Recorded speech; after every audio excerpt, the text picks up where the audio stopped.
Здраво на сите и добро дојдовте на мојот канал. На почетокот на годинава реков дека би сакал да прочитам 2 или 3 класични дела од типот на Енеида од Вергилий или преобразби од Овиди. Започнав со Енеида, на почетокот на годинава ја прочитав и ви реков дека планирам да снимам едно опширно видео со сите аспекти на овој латински еп, меѓутоа сватив дека слободното време со кое што располагам не е толку опширно колку што ми се опширни желбите за се што сакам да снимам и да направам на овој канал. Така што одлучив сепак да не го одложувам ова видео, да снимам накус со едно запознавање, една ориентација со основните нешта поврзани со Енеида од Вергилий.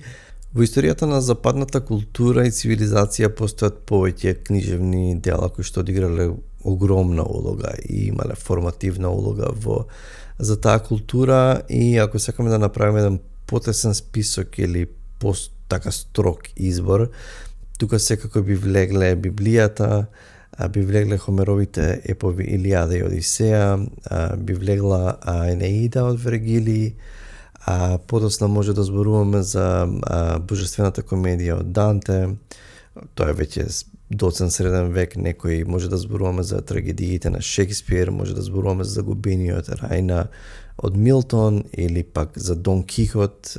Меѓутоа ова би бил така доста тесен избор, секако ако сакаме да го прошириме со книжевни дела, тука би влегле трагедиите на Софокле, на Аесхиел, може да зборуваме за исповедите на Августин, може да зборуваме за преобразби од Овиди, може да зборуваме за пишувањата на стоиците, ако сакаме да го прошириме ова и на филозофите, зашто Платон не е помалку книжевен авторитет и добар писател отколку некои други, ако е пред се филозоф, значи некои од делата на Платон, Држава, пример Никомахова етика од Аристотел, пишувањата на Сенека, на Марко Аврели, така што би можело оваа листа на клучни влијателни дела да биде и многу поголема.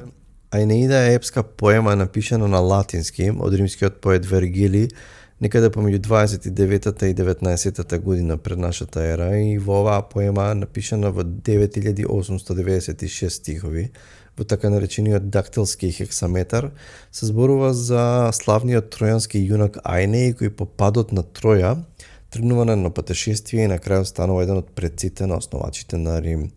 Енеида може да се нарече и римска Библија всушност, затоа што служи како фундаментален текст за римското царство и на некој начин има улога на национален мит и историја на римјаните. Вергилий го напишал овој еп во време на големи политички и општествени промени во Рим, кога се случува падот на Римската република, пошто кај многумина римјани верата во величината на Рим била сериозно разнишена. Сепак новиот император Август Цезар, всушност името му е Гај Октавијан, почнал да воведува ново доба на просперитет и мир, и особено преку одново воведување на традиционалните римски вредности. Август Цезар е основачот на Римската империја и првиот римски император меѓу 27-та година владе и 14-та година од нашата ера, и неговото владење го одбележува иницирањето на империјалниот култ и империјалниот мир или Пакс Романа или Пакс Аугуста. Тоа бил период во кој што има релативен мир и отсуство на конфликти. Се смета дека Енеида се вклопува во таа цел, прикажувајќи го херојот Ајнеј како човек посветен и верен на неговата земја и нејзината слава наместо на личните придобивки. Енеида е поделена на 2 дела со по 6 пеења, а идејата е да им парира на Хомеровите Илијада и Одисеја, со што во првите 6 пеења се зборува за патувањата и доживувањата на Ајнеј од Троја до Италија, или во тоа време Латиум, и со тоа потсетува на Одисеја, а во вторите 6 пеења зборува за војната на Ајнеј против локалните народи во Латиум, а со тоа потсетува пак на војната опишана во Илијада. Првите 6 книги на Енеида почнуваат in medias res и прикажувајќи ни го Ајнеј кој по падот на Троја тргнува во потрага под нов дом, што конечно подоцна ќе стане Рим. Приказната почнува со тројанците на море, гонети од бури што им ги испраќа божицата Јунона, која го мрази Ајнеј поради судбината која му е предодредена. Доживувајќи бродолом, Ајнеј завршува во Картагина, каде што е примен од кралицата Дидона, И во Картагина Ајнеј почнува да раскажува за минатото и за падот на Троја, за смртта на неговата жена, за спасувањето на неговиот татко, што го представува како чесен човек што се држи до исполнување на должноста или пиетас, наместо личната желба. Во меѓувреме Дидона ќе се влюби во него поттикната од боговите. Нивната врска на Ајнеј му носи привремена среќа, меѓутоа боговите имаат нешто друго за него. Кога Јупитер ќе го потсети Ајнеј за неговата судбина, тој заминува од Картагина, а Дидона од очи се самоубива, а незината болка и тој трагичен чин се предслика за иднината и за идното непријателство меѓу Рим и Картагина. Ајнеј го продолжува своето патување сопирајќи во Сицилија за погребни игри во чест на неговиот татко Анхис кој наскоро умира. Првиот дел кулминира со Ајнеовото спуштање во подземјето. Воден од Сибила, тој се среќава со духовите на мртвите, вклучително и Дидона, а подоцна и Анхис кој му ја открива идната слава на Рим. Оваа визија го потврдува тоа дека неговите лични страдања имаат поголема историска цел. Вториот дел од Ајнеида се врти од патувањата до војната, преобразувајќи го епот во римска верзија на Хомеровата Илијада. Кога Ајнеј пристигнува во Италија, го пречекува кралот Латин кој му ја нуди неговата ќерка Лавинија за сопруга. Но Божјото замешателство, повторно иницирано од Јунона, поттикнува конфликт со локалните племиња. Главниот противник на тројанците е Турно, горд и страствен воин кој верува во дека Лавинија му припаѓа нему. Почнува војна меѓу следбениците на Ајнеј и италијанските сили. Во овој дел доминираат сцени од битки, херојска смрт и сојузи, нагласувајќи ја цената од основање нација. Ајнеј бара сојузништво и добива поддршка од Евандер и аркаѓаните. Неговата мајка Венера му го дава штитот направен од вулкан, на кој е прикажана идната историја на Рим, вклучително и триумфите на Август. Тука се потврдува епската тема дека индивидуалните животи се жртви за историската судбина. Кога Ајнеј е отсутен, продолжува жестока војна. Како што одминува војната, Ајнеј станува посуров и помалку сожалителен. Епот завршува со дуел меѓу Ајнеј и Турно. Иако Турно моли за милост, Ајнеј го убива зашто ќе види дека штитот на Пелеј е кај Турно. Поемата завршува ненадејно потенцирајќи ја главната тензија во Ајнеида. Римската величина е родена не е само од доблест и должност, туку и од загуба, насилство и морален компромис. Тоа е нако со историјата на Енеида и кус приказна синопсисот на овој славен латински еп. Ако сакаме да издвоиме неколку теми кои што се присутни и се издвојуваат во овој еп, тоа е првиот кој што најчесто се истакнува е целиот концепт за пиетас или побожност или должност.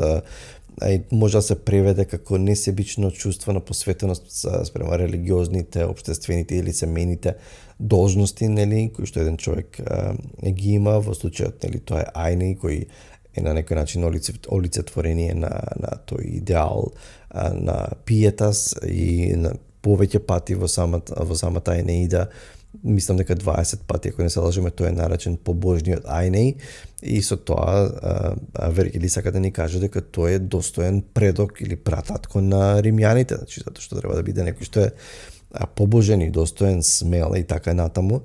Друго нешто што е многу очигледно, тоа го има и кај Хомер, тоа е божествените интервенции или мешањето на боговите во човечките работи, значи интриги, застанување на страна на одредени ликови, иако знаат дека судбината е веќе предодредена. Например, во еден случај Јунона доаѓа кај Турно, непријателот на Ајнеј се представува како Ајнеј, зема негов облик, обидувајќи се да го оттргне од вистинскиот Ајнеј, кој е апсолутно разгневен и бесен на Турно затоа што го открил штитот на Пелеј, тоа значи дека тој е мртов и таа сака да го заштити Турно, меѓутоа од идејата е дека од судбината не може да се побегне и всушност судбината е следат и боговите и луѓето и тоа е и постои одреден детерминизам, тоа е еден космос или свет на силен детерминизам или предодреденост и она што е очигледно ако ја читате Ајнеида е дека всушност функционира како национален мит. Со тоа што нели напишана многу подоцна од тие сточувања собитија за кои што зборува. На некој начин Вергилий го сместува тука и Август и поновата историја на Рим, сместена е таму и тоа воспоредено и со Илијада и Одисеја прави да е инфериорен во однос во споредба со, например, со Одисеја, затоа што има одредена ангажираност, има одредена агенда која што Вергилий сака да ја постигне и тоа е тоа. Меѓутоа тоа не одзема на Енеида од големината, од комплексноста и едноставно е супер искуство. Она што би го рекол за крај е сепак ова, па и би рекол ремек дело од превод на професорката веќе покојна Љубинка Басотова, да преведеш вакво нешто е голем потфат од латински на македонски, напишано во стихови, значи со одреден ритам и полно, нели, јазикот е полно со архаизми, е специфичен и ми се поставува прашањето всушност колку луѓе реално би земале да ја прочитаат Енеида и би уживале, би го разбрале јазикот и така натаму, особено ако зборуваме за помладите луѓе, освен ако не се луѓе што студираат класични студии или што имаат специфичен многу интерес баш да ја читаат дела како Илијада, Одисеја баш во стих и така натаму. А може би, не знам, може би за помладите е добро да се направи да се преработи овој текст во проза кој што би бил подостапен, да им така некако да им се приближи, а секогаш кога од оригинална форма, од стих ќе се претвори нешто во проза, се губи од динамиката, од убавината, од ритамот и така натаму, тоа ми е нејасно. Океј, тоа беше накус, ако не можам надолго и на широко, тогаш сакав да ја представам Енеида од Вергилий како клучно дело во западната култура и цивилизација, меѓутоа и во светската, тоа е сепак светско книжевно и културно наследство. А Енеида од Вергилий би ја препорачувам ако сте расположени да го прочитате ова култно дело, важно дело. Во секој случај чувајте се, читајте добри книги и се гледаме наскоро со ново видео. Чао!